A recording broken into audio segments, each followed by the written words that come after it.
Es tikko no Turcijas, tā ir laimes spēle, neklausieties tās muļķības. To raksta Ivars Zīle, par to, ko es stāstu. Atvainojos par upībām, bet ir tāds teiciens. Ivar, man diemžēl tev ir sliktas ziņas. Tu esi lohs. Ja cilvēks pirms lidošanas nevar pārbaudīt informāciju un pēc tam sūdzās, tad pats ir vainīgs. Ir jāsāk ar elementārām lietām. Ir Trustpilot, tāda lapa, trustpilot.com, kurā tu ieej iekšā, ieraksti klīnikas nosaukumu un skaties, kas tur notiek. Ar to jāsāk ar tādām elementārām lietām. Man arī te viens cilvēks atsūtīja, ka bija šitajā Dentspā klīnikā, kas mums te atklājās? Viss sarkans deg.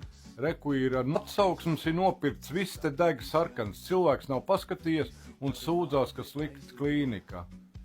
Cilvēki domājam līdzi, kaut ko bišķi paskatāmies, nevis kaut ko ieraug, lido un tad vai dieniņās. Tālūk.